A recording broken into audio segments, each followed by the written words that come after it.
Amazing.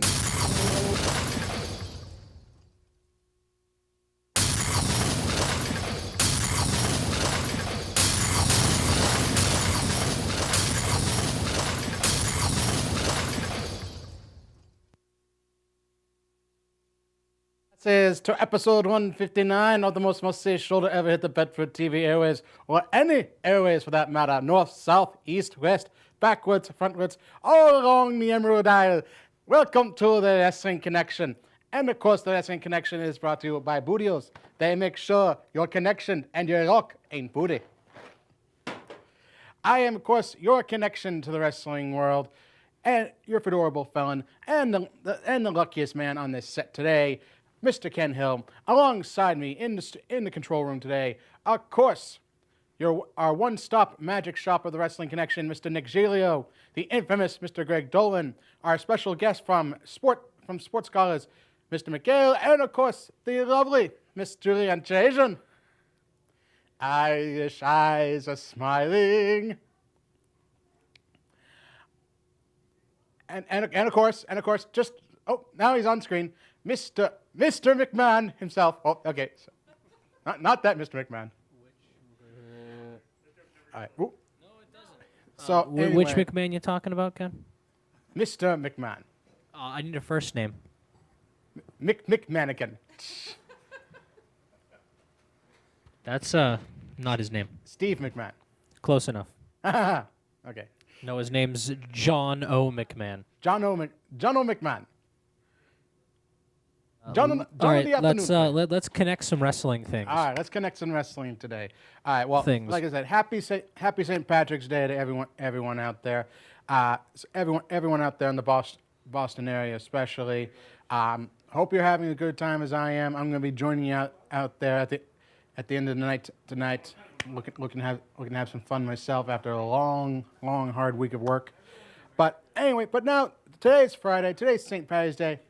Let's have some good old-fashioned fun.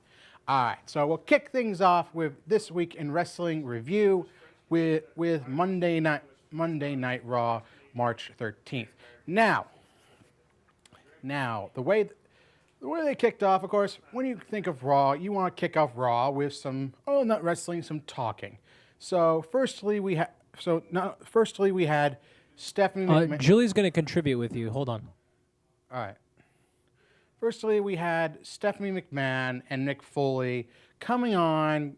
Stephanie saying, now, because she knows that with WrestleMania coming up, tempers have been rampant. It's been a roller coaster of emotions between her and Mick Foley, arguing over how Raw should be run. So basically, the ultimatum was posed by Stephanie that Mick needs to toughen up. He needs to learn some tough love and fire one Raw superstar by the end of that night. So we had that. So first off, we're kicking off Raw with authoritative drama, which is always a ratings grabber. I love drama, Ken. Yeah. Not when it takes up the entire show, Nick. That's my kind of drama. Okay, so you would rather just have 2 hours of Stephanie McMahon talking to a mic with shears in hand. Shears or tears? If you knew how Stephanie McMahon talked to a number of male superstars, you know what kind of shears I'm talking about. Like scissor shears? Yeah. No. 7. Thank you. Yeah, she was a witch. Yeah, the kind. Let's just say the kind that Bob Barker would be proud of. Yes. All right. So bottom line. I mean, you had that. Then you had Paul Heyman and Brock Lesnar come out. Now, don't get me wrong. I like a Paul Heyman promo as much as the next guy. When he talks, he brings people into the room. He gets people excited for whatever match or whatever pay-per-view Brock's going to be appearing at next.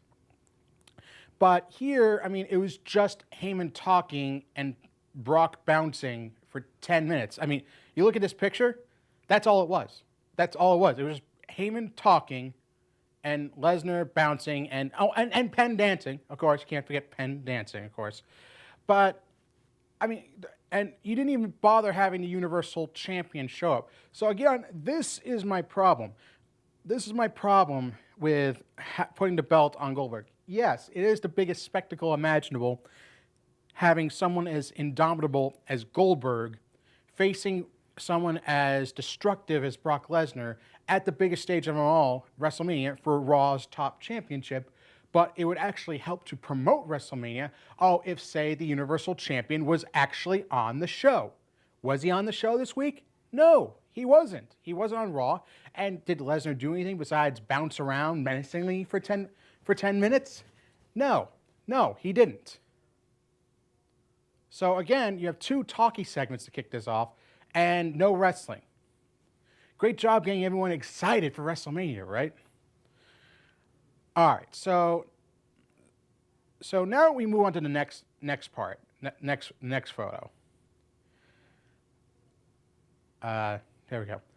And again, another talkie segment. You had New Day's new talk show segment, New Day Talks, because there's so many words they can come up with that rhyme for rocks or sucks or ice cream or ice cream or pops, And then you had them interviewing Big Show about WWE's latest direct-to-DVD, snafu.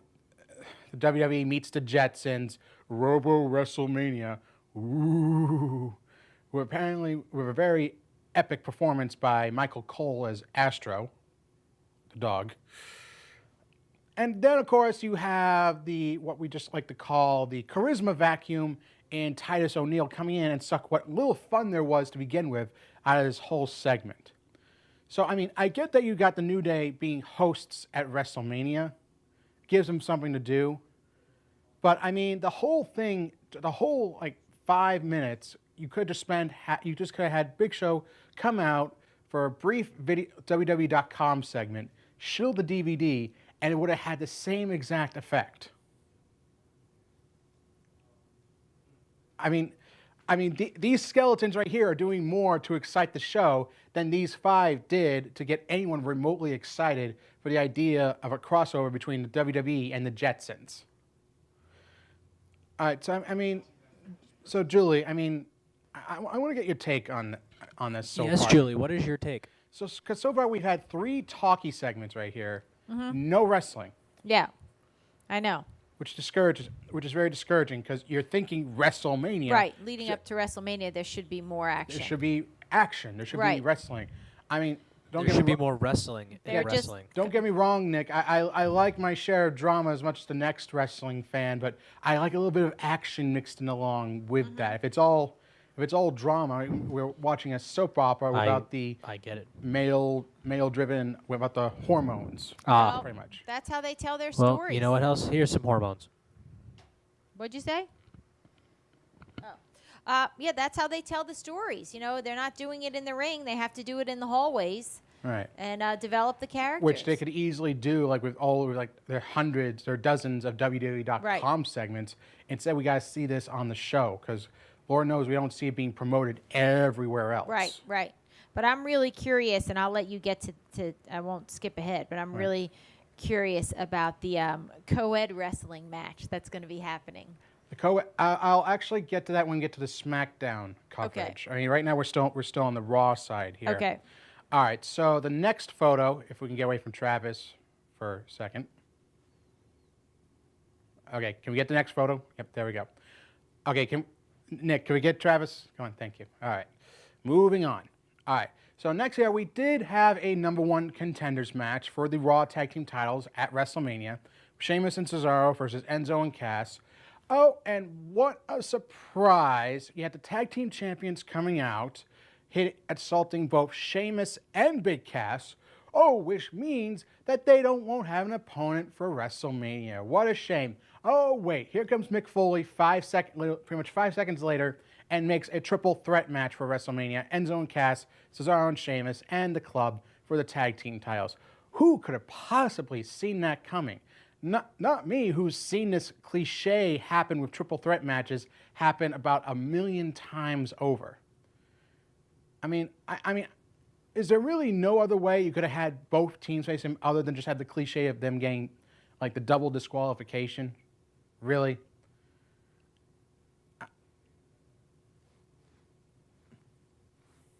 It's my favorite kind of ending, double DQ. Well, yeah, because that's why it happens so often on pay-per-views, right? Yeah, well, I just want to jump in here and say if they throw some tables and ladders and chairs, that'd be pretty cool. I mean, yeah, obviously if he made it a TLC. Or if they threw in some lions, tigers, and bears. Oh my. Oh my. Okay, Dorothy. What else should they throw in there? Just wish I could make like the Wicked Witch and just melt away right now. Like a cannon and a Right, trebuchet. Stephanie would be How the about witch. Okay, moving on. that? I want a trebuchet Roman Reigns out of the ring. Moving on. All right. So, yeah, if they made this like a street fight, if they made this like a TLC type match, I think it would be infinitely more enjoyable. I mean, it would be a better destination than we had the journey of getting to said match. I think that'd be just fine. If you leave it just as it is, Enzo and Cass have been just kind of taking away more from their matches than they've been putting in. I just feel like that they're on kind of cruise control here. Enzo and Cass are. They're just coming out. They're doing their shtick. They're not adding anything new or anything poppy to it. They're just coming out doing their old thing and just Exact same script. going through the motions. Yeah, same exact script, week in and week out. When instead for WrestleMania, you're supposed to be showing why everyone should be interested in seeing you perform on the biggest stage. Just ever since they took the belts off of the New Day, it seemed like they've more or less just pushed the New Day entirely out of the tag team picture.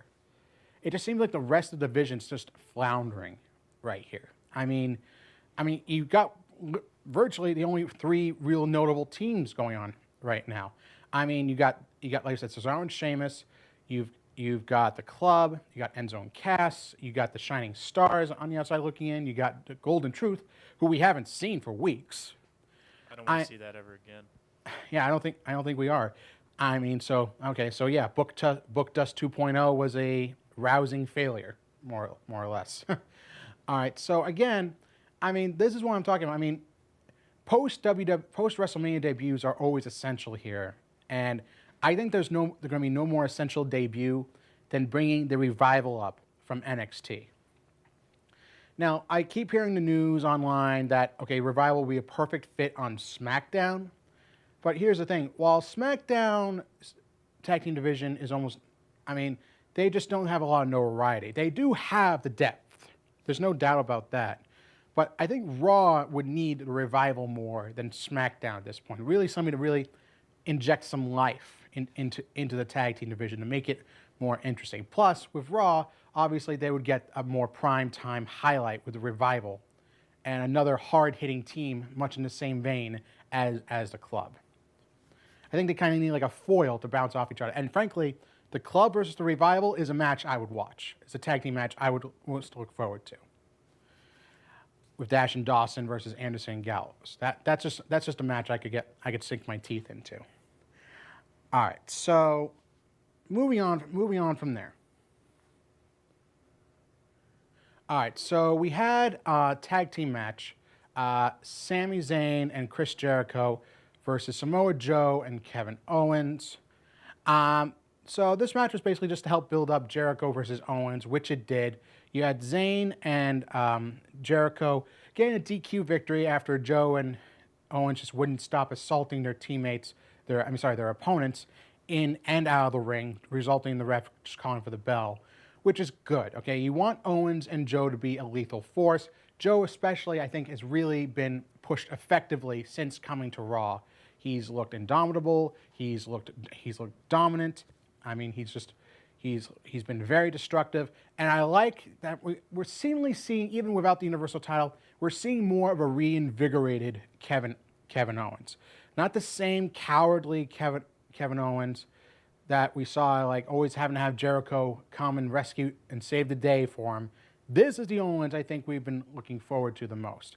Now, like I said, last week we even got a saving grace with Owens. The fact that he said that he'll be owed a Universal Championship match whenever.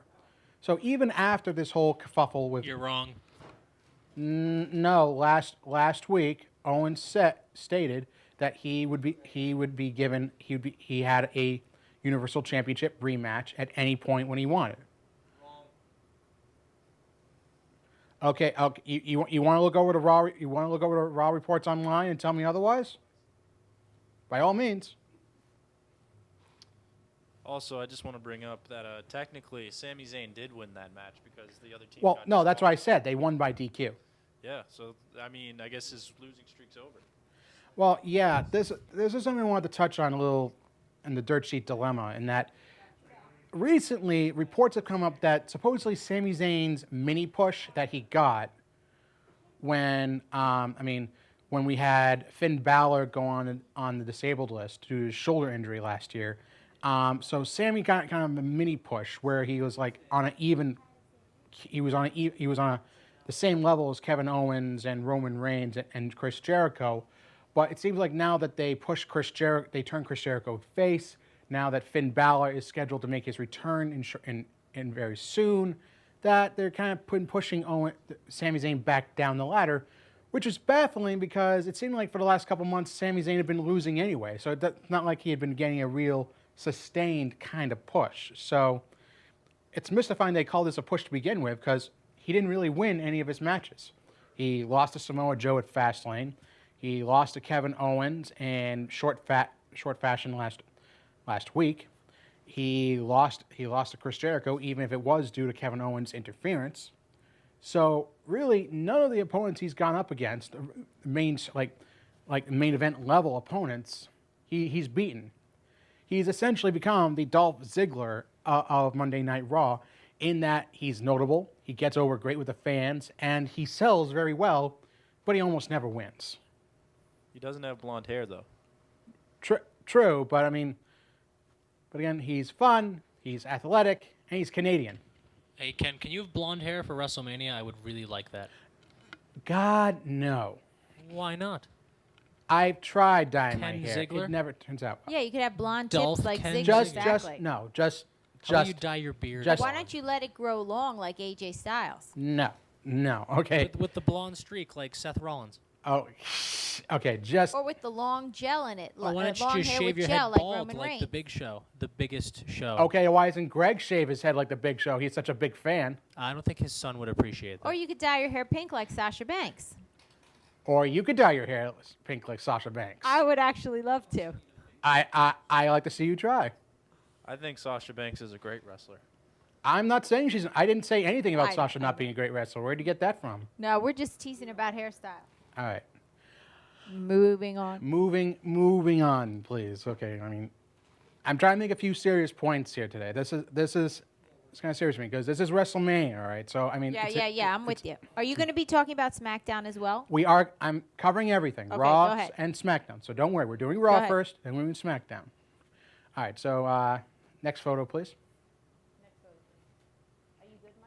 All right. So this one was This one, much like Roman Reigns himself, had a very mixed reaction to it. Roman was looking to call out The Undertaker for the choke slam from last week, laying out Roman in the ring, only to get one of Undertaker's greatest WrestleMania opponents, the Heartbreak Kid, Shawn Michaels. Now, Shawn came out, gave Reigns a few words of wisdom about not wanting to get over his head in challenging The Undertaker. Reigns, of course, refuted that. What I found to be interesting was that Reigns had a very cavalier attitude about Michaels coming out to give him some much-needed advice right here, and made it clear that this was going to be his yard, and that unlike where Taker retired Michaels, Reigns was going to be the one to retire Undertaker. Make a very bold statement that not a lot of people have done. Everyone's always said that they ended the streak, not that they ended Taker himself, which I found to be interesting. Like he's got a much more dark, he's got a darker attitude about this that I think people are understanding, and I think that's what's ultimately going to lead to this Reigns finally making that much sought heel turn that we've all been clamoring for. Because I think this, I mean, let's face facts, okay? Let's just call a spade a spade. Reigns is not going to, quote unquote, get over with the fans by beating a much beloved legend in The Undertaker. It's not going to happen. Undertaker is universally loved and respected by everyone in and out of the WWE. Even those who are just casual fans know who The Undertaker is and respect him for his accomplishments. Reigns is not going to get the positive reaction I think Vince is thinking he's going to get from this. I mean, because let's face facts, Vince has been trying for the better part of 3 years to shove Roman Reigns down our throats. Nothing's worked. The feud with Sheamus didn't work. The feud with the Authority didn't work. Okay, feuding with Rusev made Reigns look even more like a quote-unquote, I mean, let's face fact. I mean, I disagree.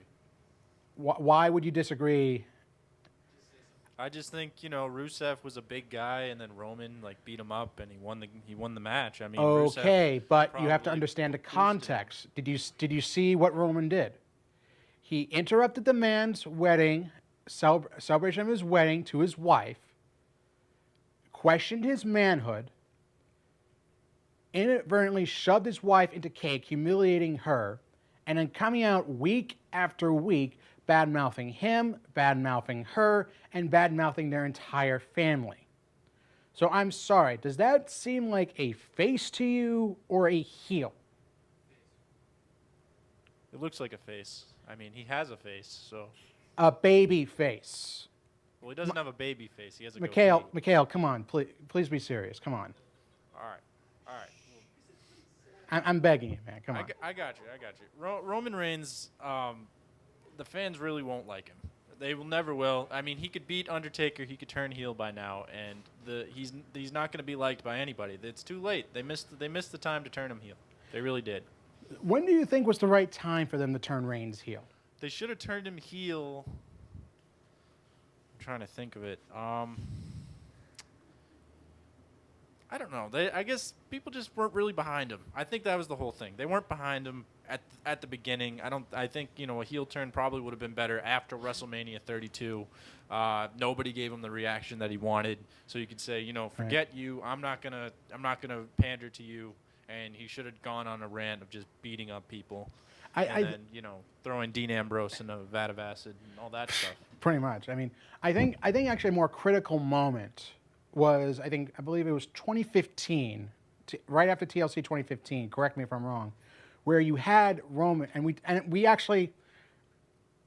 I mean, Julie, you and I talked about this when he beat up Triple H. After Sheamus and the League of Nations cost him the WWE World Championship, when Triple H came out to check on Sheamus and the others, Roman snapped, much like Stone Cold did back in the day, beat the absolute bejesus out of Triple H, spearing him, powerbombing him through the table, and the crowd was eating up every second of it. They loved this new side of Roman Reigns. They loved him going back to the silent assassin he was, not saying a word, just going around beating people up. That's what he did, and that's what people loved about this. And yet, as soon as the Royal Rumble came along, they went back to the whole one versus all motif, and they just went right back to hating Reigns again. I mean, I think that was a prime opportunity right there. Okay, just have him just beat. Doesn't matter who he's spearing. Okay, face, heel, doesn't matter. Just have Roman beat everyone up. Yeah. That's all he was doing when he was part of the Shield, and people love that. Just have him go back to doing that again, and there you go. That's all you need to have him do. Just keep it simple. Instead, you gotta force feed him corny, out-of-date lines that no one would expect or want to hear from someone like Roman Reigns.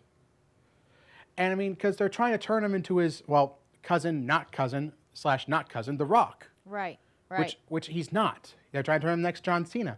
which he's not, because gotta shave his head. You if can't you do hear long some of hair. his off-screen promo, if you hear some of his off-screen interviews, he's not so family friendly.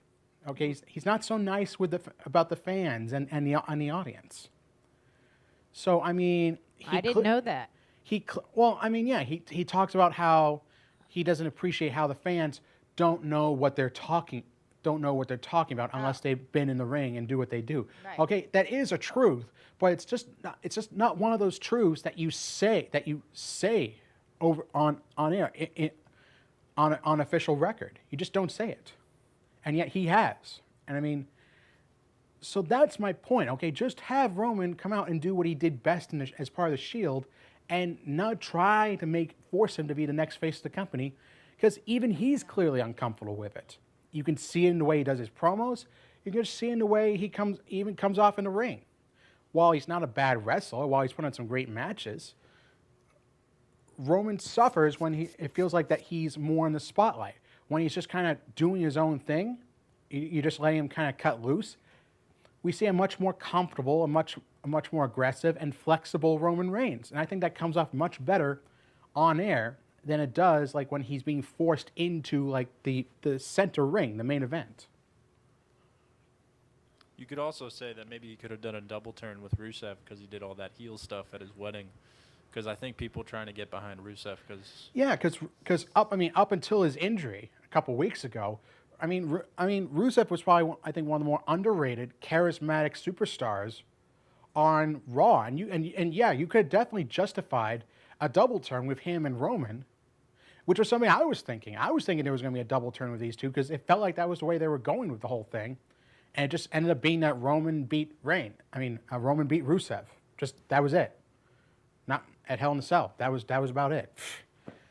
Which boggles my mind. I mean, they had so much potential there, and it was basically just building up Rusev just to serve him to another main event star like they did with him and Cena the year before. Now they're doing it again with Reigns. Go figure. All right, so moving on from there, moving on to the next slide. This one's kind of a multi-part one. All right, now, like I said at the top of the review, Stephanie basically gave Foley kind of like she wanted him to show some tough love. She wanted him to fire one Raw superstar by the end of the night. I mean, Foley had spent the better part of Raw deliberating who to let go. Stephanie was constantly on him, haranguing him about who he was going to let go, whether it was going to be a Sami Zayn, whether it was going to be Braun Strowman, it could have been anyone. And I know who we picked. Now, it's not much of a surprise, but I liked how Foley said this, just that he just plain out said it. The Raw superstar that should be fired is Stephanie McMahon. Which, I thought it was the obvious punchline, but from a personal standpoint, I liked it. Me too.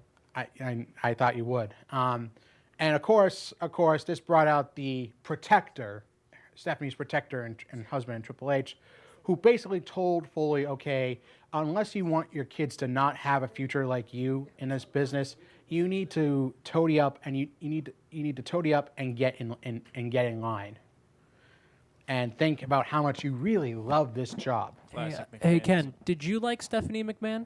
No. No? Why is that? Because here's the thing. Well, there you she go. takes up too much. She takes up too much of Raw. Okay. What do you mean by that? Because she has this whole this whole emotional roller coaster with her and Mick Foley. Okay. One week she's constantly berating him and verbally emasculating him. The next, she's trying to buddy up and trying to encourage him to be the best Raw GM that he can be. And then it goes back and forth. And then the next day, she's coddling him. The next day, she's trying to encourage him. The next day, she's pretty much lording herself over her, threatening to fire him if he even dares speak up against her.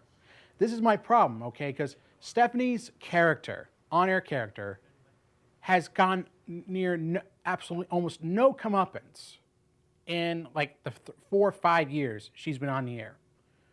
One time she got any physical violence towards her, which was from Roman Reigns, WrestleMania 32 with a spear, and even that was accidental. Reigns had no intention of actually spearing her. Okay, because unfortunately, God forbid, they don't want to promote man on woman violence. Because oh goodness no, even though we treat women as equals, okay, we won't treat them in the same regard, and we wouldn't expect them to take the same level of violence that we can. So I mean, that's a double standard right there. We don't have any problem promoting women as equals, but we won't take the same risks with them that we take with men. I mean, okay, you've already taken risks with them in steel cage matches, in street fights, in hardcore matches. Okay, so what is wrong with them taking the same kind of risks, taking like a clothesline from a male superstar? What's wrong with that? Okay, it's not promoting male on female violence. I can think of 10 things that are wrong with that. Okay, Nick, please tell me. Just not right now. What's wrong with that? I mean. Hey, let's keep going. Let's move on. No. I want to hear this. I want to hear this. It was a quote from a movie, Ken. I didn't get it. Okay, can you name one thing wrong with this? Can you name one thing? Just recap what you were saying. I was. Okay, I slightly spaced a honestly little bit. think that I'm not saying it has to be commonplace. Okay. But I think that they should try to make a little room for a little male on female violence. Because if they claim that females are on the same level as male superstars in WWE, that they should also be able to take the same kind of risks and bumps that male superstars should. Arguments can be made for both sides. I understand that. I want to hear the argument from the other side. So I already said you're mine. the for male on female violence. I made the argument for male and female violence. I want to hear what your opinion is against it. Against it? Let's see. Well, actually, let's hear it from Julie. I want to get Julie's take on this because she seems like she has an idea about this. Her smirk is priceless.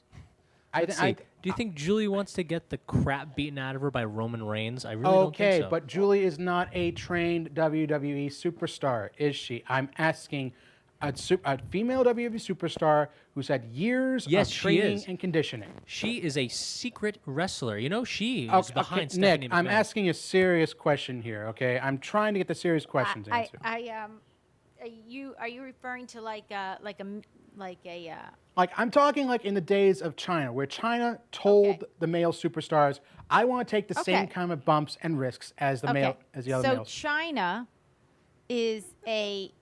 She was a 200-pound Amazon. Thank you. I get it. So you but okay, can't, she so was here's not. how I feel. Much like Serena Williams in tennis. Okay. They feel that she's the only tennis player that could play against the men and win. So similar analogy here.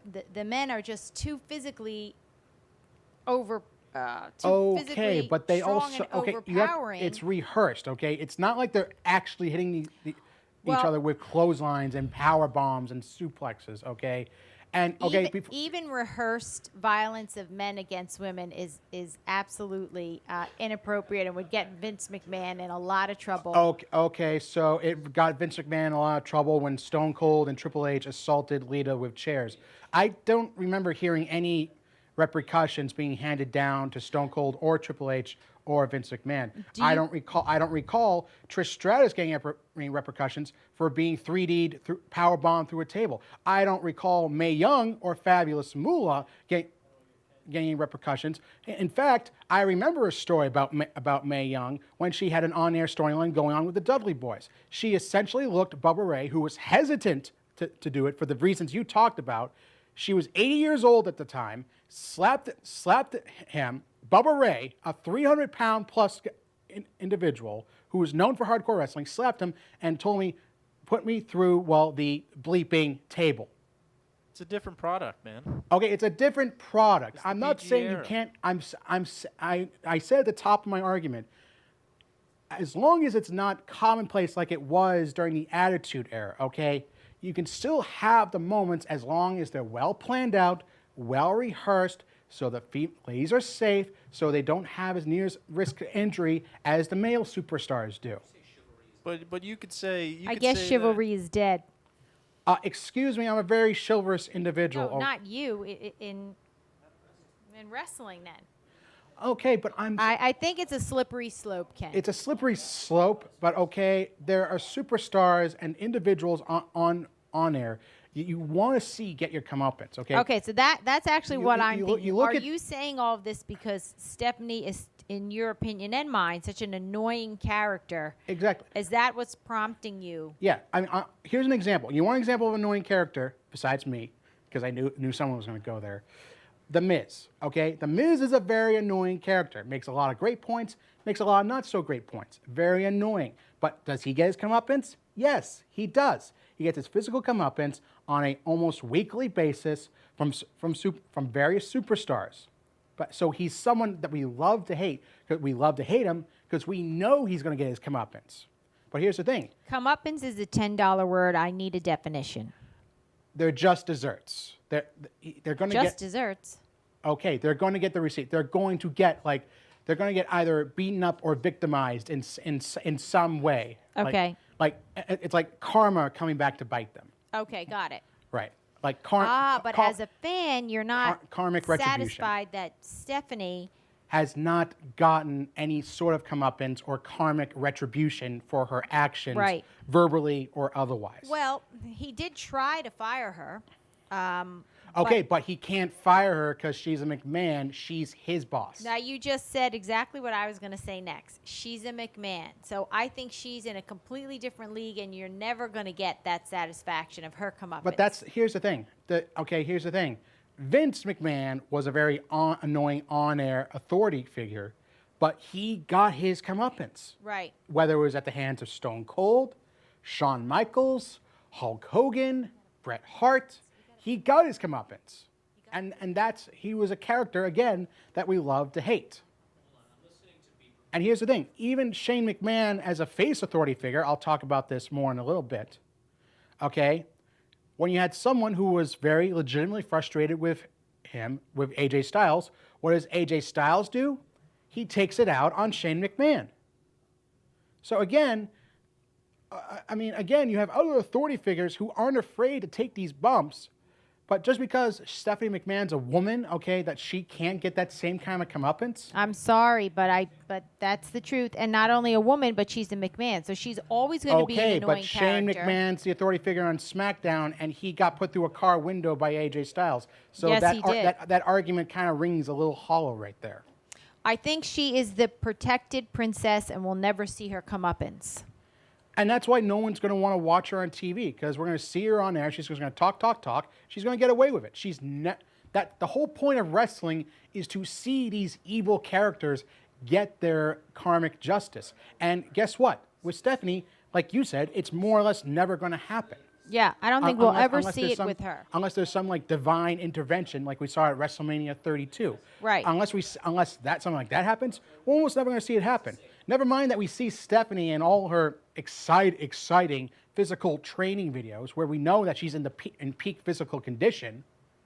But of course, she can't take a bump because not only is she McMahon, she's a woman. That's a lovely excuse in this day and age. A great way to promote gender equality in WWE, saying, okay, But I don't think that she'll you never be able to can't take a use bump. you can't use violence in the gender equality conversation. Okay, I'm not talking about actual violence, okay? I got it, but I'm not talking like in the Attitude Era where But even acting it out, where even- Lita took like 10 steel chair shots from two of the toughest superstars. But even acting it out and theatrical wrestling can't be in the same conversation as gender Okay, so equality. put a disclaimer on before the show that's saying, okay, Well, these events are not real. maybe there are other ways they could get their comeuppance besides violence. Are there other ways that would satisfy Okay, the you as only a other fan? way there was comeuppance was when Stephanie and Triple H got fired following Survivor Series in 2014 after their team lost. But then, literally a month later, they got brought back on air anyway. So again, makes no sense. You can't. For some reason, it feels like that they have to have a McMahon on air at all times. Otherwise, it's not a WWE product unless it has a McMahon on it. Mm-hmm. Okay, NXT is a WWE product. I don't see a McMahon on there, and it does just fine. But would you be satisfied with some other type of comeuppance besides violence? Any comeuppance that sees Stephanie off the air for an extended period of time would be fine with me. Right. Okay, I'm just kind of noting the hypocrisy. Yeah, of- I hear you. You bring up a good point about how can a fan be satisfied with the comeuppance of these evil characters when it's a woman. Violence can't be it, but there could be some other comeuppance that could be written in the storyline. I mean, supposedly they're teasing something between Bayley and Stephanie McMahon, which I would be fine with seeing. Okay, if that would result in Stephanie not only getting beaten up by Bayley, but her being off of television for, again, like I said, for an extended period of time, I'd be fine with that too. Just any way to get the McMahons, that particular McMahon off TV. Because I don't have a problem with Shane McMahon on TV. Right. He actually helps promote the So product. really, Ken, this is all about how much you can't stand Stephanie. As a character, no, I can't stand her. As a businesswoman, I can respect her. Yeah. But as a mother and wife, I can respect her. As a character, as far as her on-air character goes, Yeah. I can't stand her. I got it. You know who's the only person who could deliver her comeuppance? Her father. Well, yeah, saying that she's fired. Saying that, like, yeah, she's fired. That's pretty much the only way I could see it going He's down. done it before. It was very uncomfortable. Well, yeah, the last time they had a storyline with her and her father, yeah, it was 2003. Extremely uncomfortable. That's not how you spell comeuppance. Come on. How do you spell comeuppance? Yeah. COMMUPPANCE. Is it correct on the screen? Not even close. You have it more spelled like commupins. One more time. Mikhail, come on. COMUPPANCE. COM UPPANCE. A NCE.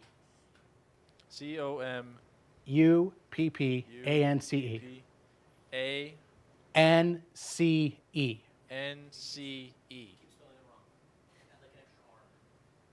And then you want, it's a $10 word, right? That you It's know what? $10. I'm rethinking it. I don't think it's a $10 word. I'm going to give it 12. For Ooh, $12. okay. So Or moving on from there. $14. Okay, so Moving keep up on. That was because definitely a Ken's You Den guys moment. keep saying, Yeah. different Okay, numbers. so- I gotta keep up. well, with I'd say it was a Say Ken's Den 14. moment, except we All don't right. we don't seem to have any of the segment music for any of our old segments Yeah. anymore. All right. I got the What di- do you say we're- we we're- we're- move on? Okay, so long story short, main event segment. Triple H comes out, badmouths McFoley, threatens to fire his kids if he doesn't get in line. McFoley seemingly acquiesces to that, except he whips out Mr. Sacco, gives Triple H the mandible claw. Stephanie lays out Mick with a low blow, and then it seems like as they're about to assault McFoley, Triple H is rolling up his sleeves. Here comes Seth Rollins, comes down to the ring, seemingly hobbling on a crutch, but drops the crutch, shows that his rehab is coming along just great, runs inside the ring to assault Triple H. And unfortunately, Triple H ends up, and anyone who thinks that Rollins would get the upper hand here is mistaken. Triple H manages to get Rollins' crutch, which he was stupid enough to leave out at ringside, instead of bringing it in with him. And Triple H assaults Rollins' injured leg and once again leaves Rollins laying. So basically, in order to promote the show, instead of having Rollins standing tall for the first time in his feud with Triple H, we have Triple H once again standing tall over Rollins. And we still don't know if we're absolutely sure if Rollins will be at WrestleMania or not. So again, it kind of leaves us more questions than answers about this ending. Do we have the last photo? Last Raw photo? Yeah, we had Rollins assaulting Triple H. Triple H gets the upper hand with the crutch, and then leaves Rollins laying, which I think is the next photo. Or is that it? Okay, yep, there you go. We got it. So, I mean, again, more questions than answers on this one. Basically, I mean, the match between Rollins and Triple H still isn't official. And we don't know, again, we don't know if Rollins has officially been cleared for WrestleMania. We don't know. So, I mean, Mikhail, I want to get your take on this. Yeah. With Finn Balor due to make his return on Raw shortly, before WrestleMania, Yeah. do you think that it would be best be served to still try and pull off the Triple H Rollins match, or make a last-minute switch here with inserting Finn Balor into the mix? looking at it, they've been building for Seth Rollins. I think they're doing a good job with unpredictability, trying to make you think that Seth Rollins is injured. So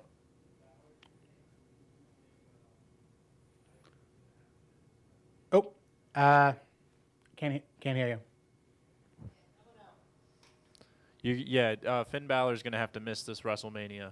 I would have loved to see him go up against The Undertaker. That would have been cool, but... Oh, yeah, him versus the Demon King. That would Phenom versus Demon King. That would have been a spectacle right there. Yeah, but they don't know how to do that. All right, so okay, we got that. So now we go to the SmackDown side of things, which I promised Julie that we would.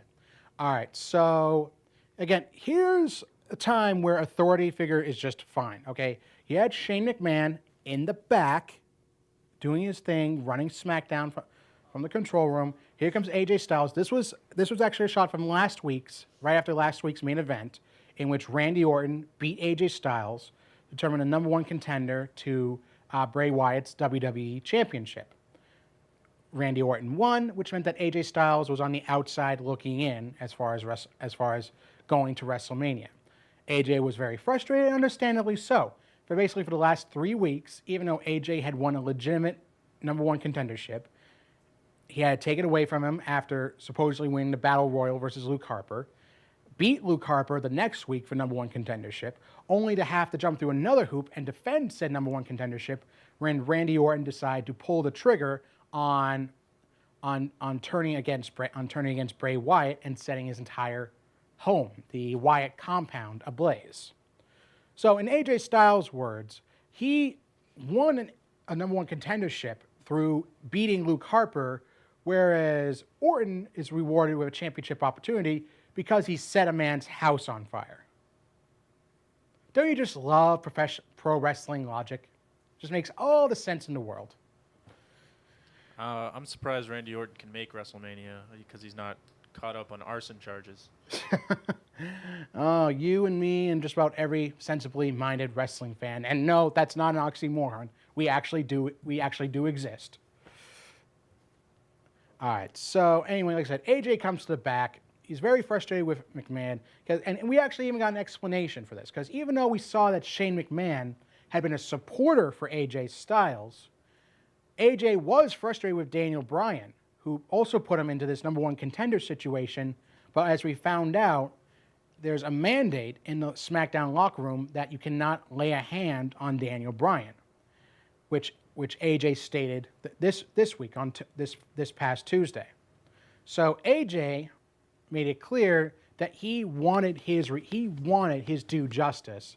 So now these next couple of shots are rather graphic. So I mean, if you're squeamish about blood, just all right. You might want to step away from the next couple of photos. All right. So we had AJ assaulting Shane in the parking lot, throwing him through a car window. There you go. Performing the action. Yep. There you go. Out of the window. See. Okay. Did you think that was real? I mean, do you really think it was real glass? Oh no! He got legit busted open. He had a gash right on top. I mean, if he jumps off the top of a cage, we'll assume this is real too. Right? Okay, I mean, you call that fake? Look at that. That's not fake. Before, after. Before, after. Yep. You can't do that kind of violence with the woman for comeuppance. Okay, I'm not talking about. Blood. I'm talking like a clothesline. I'm not talking about blood. throwing someone through a car window like we saw with Shane right here. You know what I'm talking about, Julie. Okay, here's the thing. Even though this was rehearsed, okay, the shards of glass and him getting the cut on top of his head probably wasn't. Okay, because usually when there's blood in WWE nowadays, usually they have a doctor on hand to mop it all up, even if it's in the middle of a match, and takes precious time away from it. All right, so the point is, AJ put Shane through a window out of pure frustration, which was actually very justified. The actions weren't justified, but the reasoning behind his actions was justified in that AJ had a number one contendership opportunity for a number of weeks for ultimately having to give it up and lose it in a match against Randy Orton. So essentially, he had the championship opportunity, legitimately won, only to have it taken away from him. So again, and then you had Shane McMahon come out at the end of the night and make a challenge to and say that if AJ Styles wants an opponent so bad, despite the fact that Daniel Bryan fired AJ earlier in the night, that is true. Daniel Bryan fired AJ Styles for his assault on Shane McMahon. Shane comes out anyway and says, if AJ Styles wants competition for WrestleMania, he's got it. So now we have the match, AJ Styles versus Shane McMahon. Now, on the one hand, when fight him, though? I'm sorry? Did he say he was going to fight him? Yeah, he did. I mean, that's the implication. When Shane comes out and says, if AJ Styles wants an opponent at WrestleMania, he's got one. Okay. And then the show cuts off. So that basically tells you, okay, Shane's challenging AJ at WrestleMania. I actually love Shane. He's so crazy that you just gotta love him. I agree with that too. Okay, but here's the thing about that. Okay, now the first note is that when Daniel Bryan was asked about this on Talking Smack on the post show, and asked, okay, can this match be made even though Bryan himself fired Styles? And he said, well, Shane's a McMahon. I'm here, and Shane's here. So that's all that needed to be said. So basically, if Styles probably was already hired back, and the match has already been made. So it's AJ Styles, Shane McMahon at WrestleMania. Now, here's the second part of that. All right, on Bring It to the Table, kind of like WWE's version of Pardon the Interruption on SportsCenter, Corey Graves touched on why he's not exactly a huge fan of Shane versus AJ. Now, here's the thing. On paper, it's a great match, like you said. It's crazy, and Shane's crazy enough that he could make the match with AJ work. And if you wanted to bring up an earlier match where Shane was involved with a bona fide superstar, that would be Kurt Angle. If you remember back to 2001, where you had Shane McMahon versus Kurt Angle in probably one of the more vicious street fights. That turned out to be real glass. That was real glass, because, I mean, it turned out they got the wrong kind of glass when Kurt was trying to suplex Shane through it, and 2 times he hit the glass and just fell down to concrete on the back of his neck. So Shane was crazy enough to take those kind of hardcore risks with a superstar like Kurt Angle. So there is a precedent for Shane McMahon being in the ring with a legitimate superstar, a legitimate wrestler in AJ Styles. The problem is, though, I mean, Shane McMahon is more about the flash and pomp and circumstance, where AJ can go on, say, the same level as, like you said, a Kurt Angle, as an Undertaker. Okay, he can put on like a Shawn Michaels. He can put on just about a great match with anyone, with any superstar. The problem is, Shane's not a superstar. He's a part-timer at best. Now, that's not to say that they can't put on a very good match. I just don't think it's going to be a blow-away match like everyone's expecting here. That's all I got to say about that. But I mean, I just feel like there's so much more they could be doing with either AJ Styles or John Cena. And that brings me to my next point, is John Cena, the match with John Cena and his girlfriend Nikki Bella being made versus The Miz and Maurice. Now, of course, they've already done a lot of world building for this storyline. They built it up being that, okay, Maurice wants revenge on Nikki for seemingly denying her contract, money, and opportunity to be on Total Divas so she can be closer to her husband.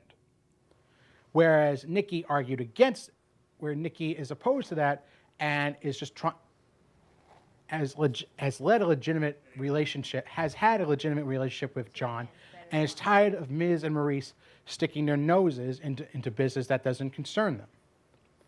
Now, again, Maurice made it all about Nikki supposedly having all the power, saying, as long as I'm with John Cena, I'm untouchable. And Nikki, unfortunately, put the following point forward. If she's untouchable, if she has all the power when she's with John Cena, what was stopping Nikki from keeping Maurice off of TV when she came back earlier in 2016? What was stopping her? Nothing. So while Miz and Maurice makes some good points, they leave a lot of things open-ended when it comes to John and Nikki. So now we got this match made, and like you said, a mixed tag team match.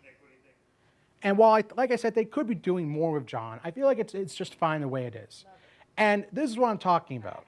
Julie, this was the point I made earlier. Yes. Okay, you have annoying characters like Miz and especially Maurice, who hasn't been in action since coming back last year after WrestleMania. She hasn't been in ring. She's just been standing by. She's been Miz's valet. Right. Well, she's only gotten involved in the matches when it suits her and the Miz. Right. So now she actually has to step into the ring for the first time in quite some time, in about 6-7 years, since she was last in WWE. I didn't know that. It's been a long time. So my question is, what is your take on this match? I mean, do you feel like that this could be a good match? And what do you think the ultimate end game is for this match? Because I'm just thinking, as I talked about a couple weeks earlier, they're going for a Macho Man Elizabeth moment here with John and Nikki. I think that's what they're angling for. I feel like John and Nikki win the match, send Miz and Maurice packing, and then John proposes to Nikki in the middle of the ring. Oh, I didn't think of that. Yeah, but here's the thing, okay? Again, I'm not ragging on them. I'm sure they do have a great relationship off camera. I'm not doubting that, but to compare them to Macho Man and Miss Elizabeth, that's like Hearsey. Well, I see that you're nostalgic and respectful of the past, but for the younger generation, this would be for them. It's a paper plastic relationship. Right. If you watch a show, which I'm not sure if you do, if you don't, I don't blame you. But if you watched Total Divas and Total Bellas, John actually had Nikki sign a contract to be his girlfriend. Oh, really? I didn't know that. Sign a contract. Miz wasn't kidding when he said that. Okay, sign a contract to be his girlfriend.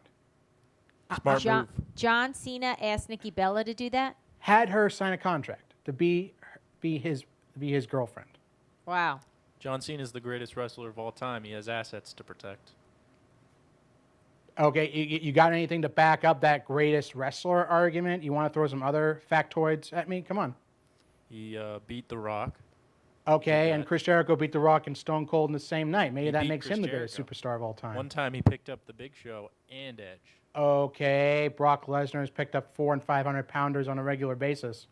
Yeah, but when you combine 500 pounds with 200 pounds, that's 700 pounds. Okay. All right, pretty much anyone can pick up the Big Show nowadays. John Cena can pick up the Big Show. Cesaro can pick up the Big Show. I can't pick up the Big Show. Okay. Cesaro picked up the Big Show? In the first ever Andre the Giant Battle Royal in WrestleMania 30. That's how he won the whole thing. Not that he went anywhere with it, but he won the first ever Andre the Giant Battle Royal. All right, so the point I'm trying. Okay, and here's the other thing. Okay, John Cena has 16 world championships. Okay, so does Ric Flair. Okay, you can make an argument that Trish Stratus is the greatest women's champion of all time because she held it 7 times. Or you could say that the Fabulous Moolah is the greatest women's champion of all time because she has a longer reign than just about any other woman combined. Actually, those two people could be considered the greatest women wrestlers ever. Probably so. Trish Stratus of the modern generation and probably the Fabulous Moolah of the previous generation. But the point I'm trying to get at is, before we got sidetracked here, is the point I was trying to make to you. Okay, Miz and Maurice are very annoying characters, and yet now at WrestleMania they are going to get their physical comeuppance here, which was the argument I was making earlier. Yes, the physical comeuppance. Physical comeuppance. We're going to see Miz get smacked around, which is always fun, and we're going to finally see Maurice versus Nikki. Yeah, I'm looking forward to it. I'm slightly looking forward. I'm not heads over heels with this whole thing, but I'm looking forward to it. I'm not so sure about the post-match segment if they are. That's the route they're going to go with this, because I'm saying I get where you're coming from, that the younger generation will be scooping this up, will be eating this all up, but for the more traditional fans like myself, I mean, they're going to crap all over this. Okay. I mean, you have to understand, it's an international audience at WrestleMania. It's not just the usual. It's not just the usual humdrum fare that you have like every Monday and Tuesday. Okay. It's good if they try to pull off a Macho Man Elizabeth segment right here. It's gonna get ugly. I don't think there's any ifs, ands, or buts about that. Okay, so to end the SmackDown half of the review, we had Randy Orton basically laying out what his entire plan had been since joining up with the Wyatt family last year. Basically saying, if you beat them, if you can't beat them, join them. Once you join them, screw them, more or less. Randy found Bray Wyatt's one ultimate weakness, that being his connection to Sister Abigail, and severed it by setting the Wyatt compound on fire, along with the remains, the spirit of Sister Abigail, sending Bray Wyatt into hysteric fits. Now, this week, we saw Bray Wyatt return, saying that while he thought that he had been disconnected from Sister Abigail, he truly wasn't, because now he embodies the fierceness, the determination, the energy of Sister Abigail, and he's going to use that to vanquish the traitor in Randy Orton at WrestleMania, and then goes and practically re-Christians himself, baptizes himself in the so-called ashes of Sister Abigail. So, I mean, I appreciate that they're keeping the supernatural vibe right here with Bray Wyatt. I just feel like this kind of went off the rails a little bit. Mikhail, do you understand where I'm coming from here? I feel like as much as I like the whole supernatural aspect of Bray Wyatt's character, this was a little much. Yeah, I mean, Bray Wyatt's a pretty freaky guy, you know. I mean, but that's kind of it's that creepy charisma that we like about him, so that endears himself to a lot of fans. I just feel like this one kind of like went a little too far. When you got a gimmick like this, you're gonna have to do some crazy things. You know, True. Undertaker's had to do it. Kane's done some really weird things. You know, Exactly. It comes with the character. It's a very hard one to pull off. He's doing a pretty good job. So you know, I'll give him a pass. I mean, my other problem with this is that it kind of seemed like the storyline was getting set up to include Luke Harper in the mix for the championship, and now he's pretty much on the outside looking in right here. Luke doesn't really have anything to do coming up at WrestleMania, and I felt like being in the WWE Championship mix would have been a good fit for him, given that he recently broke off from the Wyatt family. Like I said last month, this could have been a case like, you know, where the Wyatt family explodes, like all three members facing off with each other at WrestleMania. And given just how underrated Luke Harper is as a wrestler, we've seen the great matches that he's put on the last couple of years, but he himself said in a recent interview that he hasn't really gotten the opportunity to flex his muscles individually. Like we saw a little hint of that, like when he was aligned with the Authority when he broke off in the Wyatt family in late 2014 and early 2015, but we didn't see much more after that. And he said himself that he feels like it's unfair that he hasn't gotten a chance to really show what he can do as an individual. And I'm hoping I think we're all hoping that 2017 will change that. And at some point in the near future, we'll see him in the WWE Championship picture. I think he'd be better off in the United States picture. What, you mean the United States Intercontinental Championship? Intercontinental Championship. I find him to be a very good mid-tier player. I don't think he would ever. Because you look at Braun Strowman, he has the size to elevate himself to that level. I don't know about. Well, I mean, Luke's not exactly a small individual himself. I mean, Strowman like only dwarfs him by a couple of inches. Yeah. Any final thoughts? I mean, we gotta keep going. We gotta rattle on. All right. So before we sign off on St. Patrick's Day, I just wanted to give out a brief Irish superstar shout out, superstar highlight to all of WWE's Irish-born WWE superstars. Of course, you have the first ever Irish-born WWE champion in Sheamus, the first ever Irish-born SmackDown Women's champion in Becky Lynch. You have Finn Balor, who actually was the first WWE superstar in history to win a world championship in their pay-per-view debut. And then, of course, last but not least, you have WWE road agent and perennial mid-carder Dave Finlay, who was most noted for his matches in WCW and during his few years in WWE.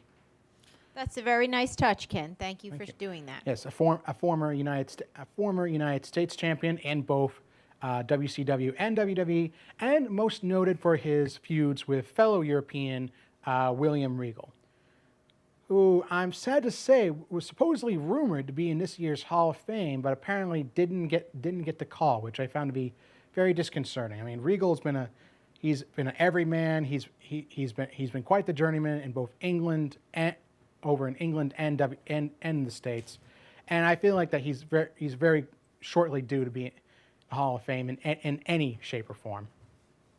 I think it would be great to see Regal get in someday. But as it is, shout out to all the Irish-born WWE superstars, and a happy St. Patrick's Day to you. All right, so that's all for this week on the Wrestling Connection. Like I said, WrestleMania is coming up in a couple of short weeks. I'm really looking forward to it. Actually, 2 weeks from now will be our WrestleMania 33 pay-per preview view. So looking forward to that. Hopefully we'll keep you updated as far as the WrestleMania 33 card is concerned. Again, looking forward to that. Next week we'll kind of start breaking down. We'll start breaking down the matches going into WrestleMania, how the build-up for each is gone, and any new prospective matches on the horizon for WrestleMania 33. But in the meantime, folks, that's all for episode 159 of the Wrestling Connection. I'd like to welcome Mikhail for coming in today. Thank you. Make sure to catch him on Sports Scholars. Thank you, Miss Julie, for coming in. Thanks to Greg and Nick who stepped out. But I just want to wish everyone here at Bedford TV and everyone all around happy St. Patrick's Day. Make sure to drive and to drink and drive responsibly. Or in my case, since I'll be Lyft driving tonight, to ride responsibly. Don't drink and drive. Don't drink responsibly. Don't drink and drive. Call Lyft. Call Ken. Call Lyft. Call me. All right. So, meantime, folks, happy St. Patrick's Day, and have a safe and happy weekend. Thanks, Ken. Happy St. Patrick's Day. And happy St. Patrick's Day, and remember, be connected, get connected, stay connected. Times to ignore it. It's some things that I'm supposed to be. Someday we'll find it. The Wrestling Connection. The lovers, the dreamers, and me. La da da dee da da do. Da da da da da dee da. Ooh.